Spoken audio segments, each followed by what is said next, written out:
UP के नोएडा से एक बड़ी खबर सामने आ रही है। आपको बता दें, सुपरटेक केपटाउन में एक बड़ी चोरी की वारदात सामने आई है। आपको बता दें, ये बड़ी चोरी हुई है सुपरटेक केपटाउन में, जो नोएडा सेक्टर 74 में है। वहां पे बड़ी चोरी की वारदात हुई है। क्या है पूरा मामला, इसकी ज्यादा जानकारी देंगे editor in chief Neeraj Sharma. सारा जो सुरक्षा है सोसाइटी की, सब कुछ सवालों के घेरे में है। बहुत बड़ी चोरी की घटना सामने आई है। बहुत बड़ी चोरी की घटना है और सबसे बड़ी बात है, जो विक्टिम है, जो पीड़ित है, उनका दावा है कि करीब 10 लाख रुपए के कैश और गहने जो हैं गायब हुए हैं उनके घर से। ये पूरा मामला बेहद हैरान कर देने वाला है और सबसे बड़ी बात ये इस बात की है साक्षी कि ये हाई सिक्योरिटी जोन में चोरी की बड़ी वारदात हुई है। बहुत नंबर्स ऑफ फ्लैट्स, 5000 के लगभग में फ्लैट्स है वहाँ पर, 20,000 की संख्या में लगभग लोग वहाँ पर रहते हैं। सिक्योरिटी गार्ड्स हैं, CCTV हैं, हर तरफ चौक दावा किया जाता है कि चाक चौबंद व्यवस्था है और इस व्यवस्था के बीच में चोरी की बड़ी वारदात कई तरह के संकट सामने ला रहे हैं। बता रहे हैं कि जो कुछ भी दावे किए जाते हैं वो दावे बेबुनियाद हैं। सबसे गंभीर आरोप जो है साक्षी, CS10 की ये घटना है। केपटाउन सोसाइटी, नोएडा की सेक्टर 74 की सोसाइटी है, वहाँ की CS10 टावर है, 107 नंबर फ्लैट है और 107 नंबर फ्लैट के अंदर ही चोरी की बड़ी वारदात हुई है। हमारे पास ONOG न्यूज़ के पास एक्सक्लूसिव जानकारी इस बारे में है कि किस तरह की वारदात वहां पर अंजाम दिया गया है। मेरे पास साक्षी इसकी पूरी डिटेल्स है और गंभीर आरोप इसमें लगाए गए हैं। जयंत अरोड़ा जो मकान मालिक हैं, फ्लैट मालिक हैं, उन्होंने जो प्रार्थना पत्र जो पुलिस को दिया है उसमें साफ साफ उन्होंने एक एक सामान का डिटेल्स में वर्णन किया है। उन्होंने बताया है कि वो 12 जुलाई को अजमेर गए थे, 19 जुलाई को वो वापस लौटते हैं और इसी बीच में चोरी की बड़ी वारदात उनके फ्लैट में होता है। अजमेर में जब वो थे तो 19 जुलाई की दोपहर में उनके एक पड़ोसी हैं मिस्टर गुप्ता, दीपक गुप्ता, उन्होंने फ़ोन करके कहा कि उनके घर की लाइट जल रही है। शाम को जब ये वापस आते हैं तो देखते हैं कि रूम की लाइट जली हुई है। बाहर से दरवाज़ा खोलने की कोशिश करते हैं लेकिन दरवाज़ा खुलता नहीं है, अंदर से दरवाज़ा का चिटकनी बंद रहता है। सिक्योरिटी गार्ड को बुलाया जाता है, उसके सुपरवाइज़र को बुलाया जाता है और उसके सामने में दरवाज़ा ब्रेक किया जाता है।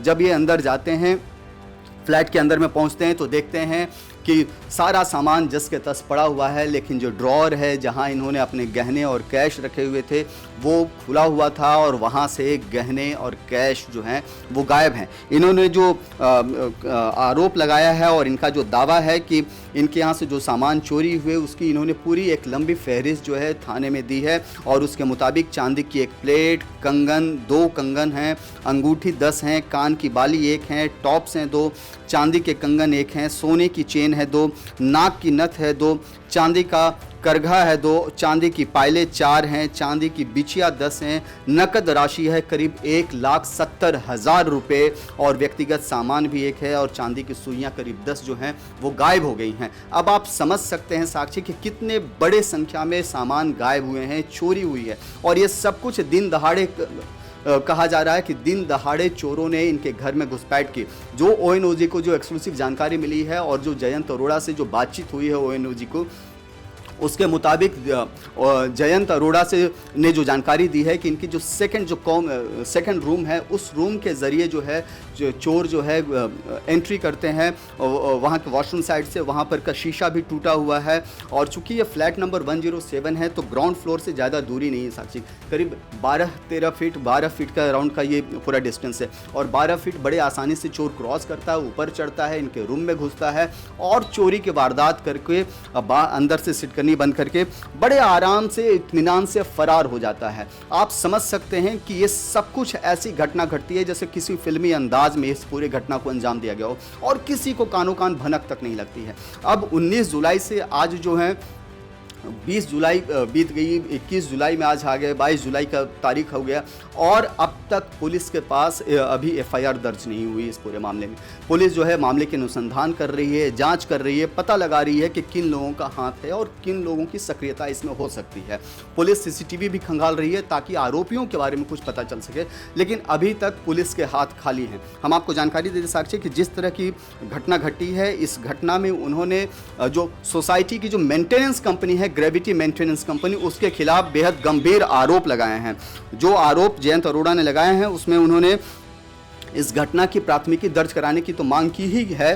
साथ ही साथ उन्होंने लिखा है अपने प्रार्थना पत्र में कि सुपरटेक केपटाउन की AOA यानी कि अपार्टमेंट ओनर एसोसिएशन और ग्रेविटी फैसिलिटी सर्विस के विरुद्ध सुरक्षा में चूक के लिए उचित कार्रवाई की इन्होंने मांग की है। समझ लीजिए साक्षी, ये बात इन्होंने लिखा है कि ग्रेविटी फैसिलिटी सर्विसेज के खिलाफ सुरक्षा में चूक के लिए उचित कार्रवाई की इन्होंने मांग की है। साथ ही साथ अपार्टमेंट ओनर एसोसिएशन के खिलाफ भी कार्रवाई की मांग की है, क्योंकि ये सोसाइटी में रहते हैं और मेंटेनेंस की जो पूरी जिम्मेदारी है वो अपार्टमेंट ओनर एसोसिएशन की है। उन्होंने ही ग्रेविटी फैसिलिटी मैनेजमेंट को हायर कर रखा है और ऐसे में अगर कोई चोरी की वारदात होती है, सुरक्षा में चूक होती है, तो इसके लिए अपार्टमेंट ओनर एसोसिएशन को ये जिम्मेदार मानते हैं।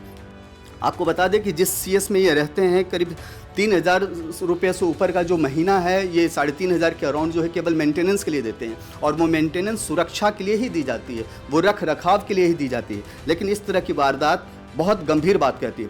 अभी जो ONOG ने उनसे जो बात की मिस्टर अरोड़ा से, जयंत अरोड़ा का आरोप है कि घटना की जानकारी उन्होंने अपार्टमेंट ओनर एसोसिएशन के जो अध्यक्ष हैं अरुण शर्मा को दी। अरुण शर्मा ने उनको मदद का भरोसा दिया, लेकिन अभी तक उनकी तरफ से किसी भी तरह का कोई मदद नहीं किया गया है। ना ही जो सामान इधर उधर हुए हैं, साथ ही वेल्डर की मांग की गई थी कि कोई वेल्डर दे दीजिए ताकि हम वहाँ पर सिक्योरिटी का सिस्टम हम बिठा सकते हैं। उल्टे अरुण शर्मा ने ये बात कही कि CCTV लगवाना आपका काम है, सुरक्षा आपकी जिम्मेदारी है। तो सवाल ONOG उनसे पूछता है कि अरुण शर्मा जी, आप ये जानकारी दीजिए कि फिर मेंटेनेंस आपको क्यों दिया जाए? अगर आप सिक्योरिटी सिस्टम को दुरुस्त नहीं कर सकते हैं तो मेंटेनेंस आपको क्यों मिलना चाहिए? आप जो बार बार मेंटेनेंस की जो डिमांड करते हैं और अगर सुरक्षा में चूक होती है, किसी तरह की लापरवाही बरती जाती है, तो फिर आप क्या एक्शन लेते हैं? इसके बारे में कोई भी पारदर्शिता वहाँ पर नहीं है। सबसे गंभीर मामला है और इस मामले में अब उन्होंने पुलिस में शिकायत दी है कि अपार्टमेंट ओनर एसोसिएशन और ग्रेविटी फैसिलिटी सर्विसेज के खिलाफ भी मुकदमा दर्ज किया जाना चाहिए। एक जानकारी जो ONOG को मिली है कि इन सब बीच, इस तरह के वारदात के बीच में जो ग्रेविटी फैसिलिटी सर्विसेज के जो मेंटेनेंस हेड थे केपटाउन सोसाइटी में, मिस्टर अजमल खान, उनको निकाल बाहर किया गया है। जो जानकारी मिली है कि इस घटना के बाद उन पर बड़ी कार्रवाई हुई है और उनको निकाल बाहर किया गया है सुरक्षा में चूक की मामला को मानते हुए। लेकिन निकाल बाहर करने से मामला कहीं शांत नहीं हो जाता साक्षी। सबसे जो बड़ी बात है कि करीब 10 लाख रुपए का जो सामान गायब हुआ है और ये जो चोरी की बड़ी वारदात एक ऐसी सोसाइटी में, ऐसे फ्लैट्स में जो हर तरीके से सुरक्षित मानी जाती है, तो यहाँ चोरों की एंट्री कैसे हो रही है? वो कौन लोग हैं जो दबे पांव सोसाइटी में पहुँच रहे हैं और बिना किसी सुरक्षा जाँच के वहाँ पहुँच रहे हैं, बिना किसी तरीके के रोक टोक के वहाँ पहुँच रहे हैं और आसानी से सोसाइटी से, फ्लैट से गायब हो जाते हैं? इन लोगों पर सवाल खड़े हो रहे हैं और जयंत अरोड़ा ने इस बात की जानकारी पुलिस में दी है और जल्दी ही, मैं आपको बता दूं कि जल्दी ही पुलिस इस मामले में FIR दर्ज कर सकती है। अनुसंधान जारी है और किसी भी वक्त FIR की भी नोट जो है ONOG को मिल सकती है साक्षी।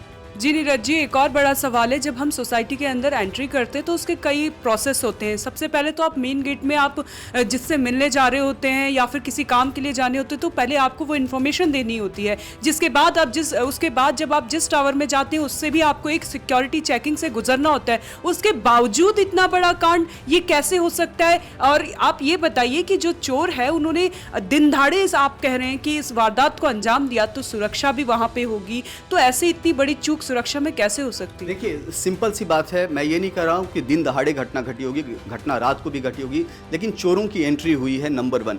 फ्लैट में चोरी हुई है, नंबर 2 की बात है। तो चोर जो है चोरी करने के बाद फरार हो गए हैं, ये नंबर 3 होगी। ये तीनों घटनाएं और उसके बाद मदद की जो बात होती है, नंबर 4। 3-4 चीजें हुई हैं। चोरों की एंट्री हुई है, चोरी की वारदात हुई है, चोरी की घटना घटी और उसके बाद मदद मांगी गई कि कैसे इस तरह की घटनाओं को रोका जा सके।